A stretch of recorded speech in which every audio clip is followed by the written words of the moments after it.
Okay, this is the COVID-19 protocol supplement for the regional medical directors that they've put out. The other systems have been working under it for a week or so now. We just got ours about 4 or 5 days ago via Lake Health through Dr. Carter. We've been waiting for that, so now we have it. So this just kind of runs down the provisions of the update, or the supplement rather, and Dr. Carter's views on some of the provisions within that relate differently to Lake Health than the other systems. So it's pretty easy to follow algorithm protocol format, but there are some things in it that we can't do or that he would prefer done differently, just straight for Lake Health because of the medications we carry or our protocol that we're currently working under. So the area medical directors have been meeting almost daily for these for the COVID-19 protocols and the operations and stuff through the different systems. Cleveland Clinic, UH, Southwest General, Akron, and Lake Health with Dr. Carter has also been involved in these. They put out a document, it seems like every 5-6 days, with notes on what they're discussing and what their best current practices is, but they change every time. But I'll try to get that out to the station officers as they come to me. I've been getting them through Lieutenant Sorgan through UH, and the Cleveland Clinic EMS coordinators have also been sending them to me. So I'll try to keep them out to the station lieutenants, so you can disseminate that information as you see fit, as it pertains to us. But just so you know what's going on with our region as far as planning and coordination for COVID-19. So the first one's going to be the adult respiratory protocol supplement. Its main focus is to limit the use of nebulized and aerosol treatments. It pushes those to the very back of the protocol where they'd be normally our frontline treatments for people with COVID-19, either confirmed or suspected. Also, overall, they want you to try to not utilize aerosol even on patients that aren't considered a likely or an active COVID-19. But if you do what this supplement itself pushes, and then the PPE supplement as well, which we'll cover at the end of this, is you up your level of personal PPE to your N95 at minimum. The protocol does allow for surgical masks to be utilized on patients for patient care other than COVID-19 confirmed patients. But if you're going to do nebulized treatments or any aerosols, anything like that, you do have to upgrade to the N95 and put on a gown. Again, as you'll see in the last protocol slide, I should have put it first, there is an upgrade in the PPE that every patient will be wearing a mask, minimum surgical, N95 is acceptable, gloves, and eye protection. So you would have to upgrade that rather if you're going to give an aerosol treatment to anyone. If we're treating a COVID-19 patient, we're already going to have our N95 on and already likely be wearing a gown, so that won't be a big change. But if you are going to give an aerosol treatment to someone that's not highly suspected and you're not already wearing those things, you should upgrade per this supplement. The one point in this one that we are not following is the magnesium sulfate and its X-stop per Dr. Carter's orders.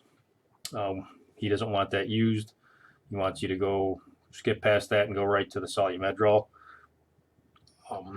The other part of this is that he says feel free to use the IM epinephrine instead of giving a duoneb on all patients, and then definitely to follow this protocol, make that the frontline medicine, the IM epinephrine. It's at your discretion. You can give the duoneb, but he's allowing you to do that. If you don't want to do anything aerosolized with any patients, that's understandable. If they appear to be routine asthma, COPD patient that has had it for a long time and has no fever or other viral symptoms, then you can utilize the duoneb as the frontline treatment with the upgraded PPE, but it is up to you. You should be wearing N95, eye protection, gloves, and I think even wants a gown if you're going to do that on any patient. So per the PPE policy, you're right there, you should be wearing a paper gown for any aerosolized nebulized treatment. And again, if we have a confirmed COVID-19, we'll have a gown or a Tyvek on anyhow. So the protocol for IM epi already exists in our respiratory protocol, and it refers you to the anaphylaxis protocol for our dosing in the Lake Health protocol. You can utilize that, or you can utilize dosage per this COVID-19 regional protocol supplement. Either one's acceptable. They're slightly different, but whichever one you want to use are both accepted at Lake Health now. Probably easier just to stay with the COVID-19 protocol. It's right in front of you. So there's a pediatric supplement and some protocol points and considerations that go along with this respiratory. All of the sections in these two we're able to follow, just as everyone else in the region is. The pediatric supplement's very similar to the adult. It's got your different dosages in there, but there is no magnesium sulfate in the pediatric protocol regardless, so we don't have to worry about that. It does push the aerosolized treatments down to the very last or the most severe. And it pushes, if the patient has a meter dose inhaler, make sure this comes with them, and we can help them utilize that as kind of their frontline treatment, because that's much safer than the other aerosolized and nebulized treatments. Again, upgrade the PPE if you're going to do those. The patient's got the unstable airway, upgrade your PPE if you're going to place an advanced airway. And the other part about this is they want all the patients to arrive at the hospital wearing a surgical mask. Again, we'll get into that in the last supplement. There is an actual protocol on that.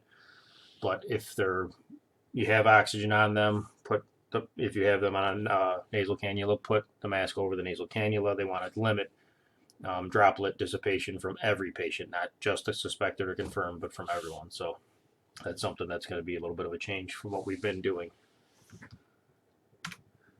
So the COVID-19 transport supplement, this is not in effect yet. Again, this is not being used at this time. It's Tuesday, March 31st, and again, as of this date, and until you are notified through our department channels, this is not being used in the Lake Health system or any system at this point. It is here for review and training, and also for direction in trying to convince and sell patients on the benefits of staying at home or self-transporting. We're trying to ease hospital overcrowding. They're trying to ease the amount of people that are potentially infected to spread the infection within the hospital system. So this is kind of a nice algorithm to follow to talk them into understanding why they should stay home. If they want to go and are going to self-transport, convince them to take private transportation, not a Lake Tran bus or something like that. That would obviously make our whole situation worse. But again, this is just a tool for now to try to utilize. This may be put into play if we get overwhelmed. It's been developed in case we get to the point where we can't meet the demand or exceeds our capabilities because we have a lot of illness within our department or a lot of quarantine within our department, and our manning is way down. So until the call volumes start to exceed our ability to meet them as a region, and certainly as Lake Health, we will not be using this. Ideally, the regional medical directors are hoping the EMS board, Department of Health, or someone else would formally sanction this. That does not look like it's going to happen per the last few meetings. Now, there's a lot of legal red tape that they'd have to get through. It would take too long to even make it worth it, and the state just has a hard time actually getting all that done. That being said, they will put this protocol in place if the need arises. The medical directors have said once we get to this point where we can't keep up or we lose so much staffing due to illness and the calls exceed our capabilities, they will put the protocol into play and let us know. And obviously there'll be other training and guidance that goes along with that when this would go into play, if this does go into play. But utilize it now as kind of just a tool to help just convince patients that don't need transport that they don't need it. Again, make a good decision on that. Make sure you use it for the right patients. But when it's needed, utilize it.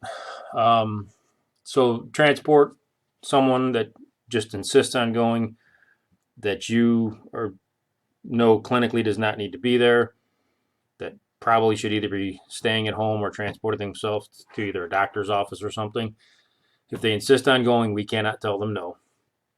So one option for us is Hillcrest Hospital has a tent outside that's a COVID-19 screening tent. So what you can do if you transport there, you'd go right to the tent with your patient. You'd let them know that we're coming with a potential COVID-19 patient, non-emergent, stress that. They would take anyone that's got any signs and symptoms right to that tent. and we would transfer care there just like anywhere else. There's a doctor and nurse out there. They take the patient, they screen them, they don't test them necessarily. If they don't meet the requirements for the test, they send them home.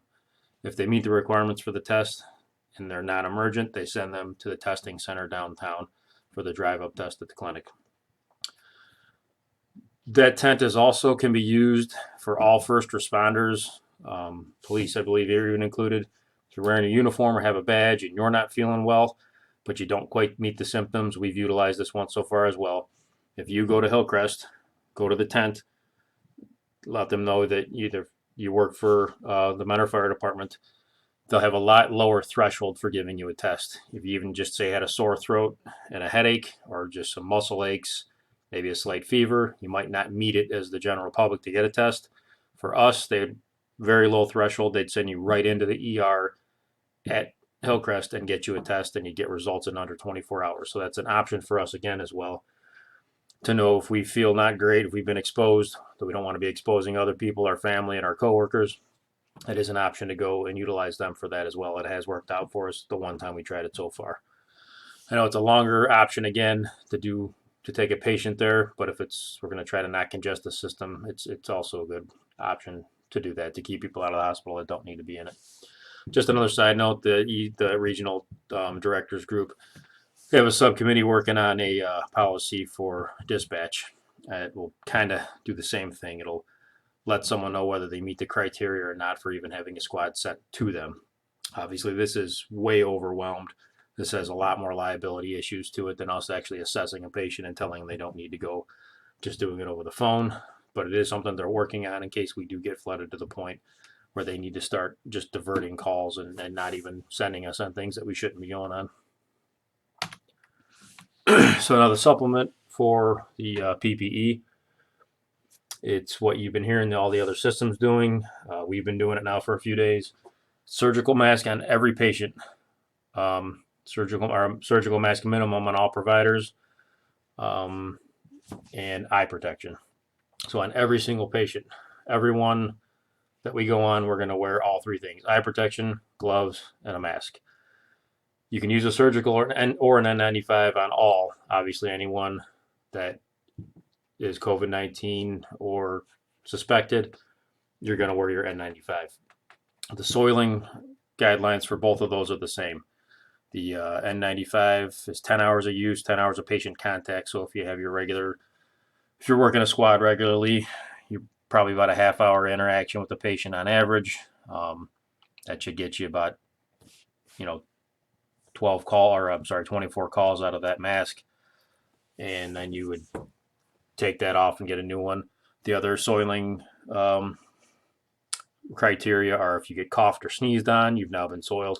If you are on a COVID-19 positive patient or someone highly suspected, you've also now had the mask soiled. It's time to change it out and get a new one.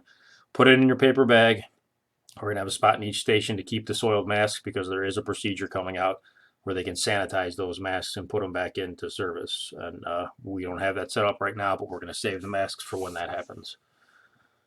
Just like anything else now, when you actually do have a positive patient or do an aerosol generating procedure, we're going to don the gown as well. And obviously the N95 would be the minimum protection for that while we still have the capability to using them. That's it for that. We do have a form you'd like you to complete, and the protocol itself is on the mentorfiretraining.com website. Click on that, you see the protocol there. If it's not in your squad, make sure it's printed out and in there. You can have one of your own right here. There's access to it. And then also complete the COVID-19 acceptance form.